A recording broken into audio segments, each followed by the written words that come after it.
নমস্কার, আমি বিক্রম আর তোমরা দেখছো মহাকাল ড্রয়িং একাডেমি। আজকে তোমাদের জন্য নিয়ে এসেছি একটি গ্রামের সিনারি।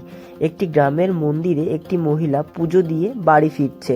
সবার আগে আমি মেজারমেন্ট করে একটি ফিগার এঁকে নেব। সেই ফিগারটিকে শাড়ি পরিয়ে তার একটি হাতে ফুলের ঝুড়ি আর একটি হাতে ফলের আর ফুলের বাটা দিয়ে দেব। তারপরে আমি সম্পূর্ণ ড্রয়িংটি স্কেচ পেন দিয়ে করেছি। গাছের পাতা দিয়ে একটি ডাল দিয়ে নেব, মন্দির এঁকে নেব, তারপর দূরের গাছ, জমি, নদী, রাস্তা সমস্তটা করে ফিগারটা ব্ল্যাক স্কেচ পেন দিয়ে বর্ডার করে নেব। তারপরে আমি আস্তে আস্তে কালার ধরে ফেললাম। সবার প্রথমে আকাশে স্কাই ব্লু কালারটি দিয়ে পুরো আকাশটি কমপ্লিট করে নিলাম।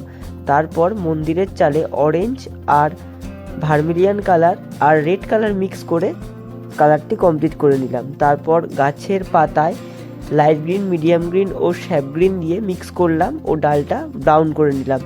এরপর দূরের গাছে yellow, light green, shaft green দিয়ে কালারটি শেষ করে নিলাম।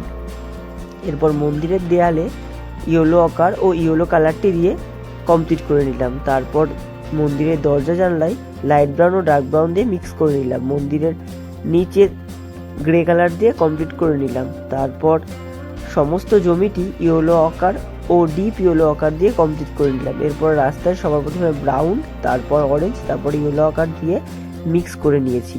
তারপর একদম ছোট্ট জমিতে গ্রিন কালার দিয়ে মিক্স করে নিয়েছি। তারপর নদীর রঙটি ফ্রেঞ্চ আল্টামেরিন কালারটি দিয়ে কমপ্লিট করে নিলাম। এরপর মহিলাটির হাতে, পায়ে, মুখে ফেস কালারটি দিয়ে কমপ্লিট করে নিয়েছি। তারপর বাটার, ফলে, ফুলে ও ঝুড়িতে কালার করে মাথার চুলে রং করে নিয়েছি। তারপর সমস্ত শাড়িতে একটি শেড দিয়ে নিয়েছি।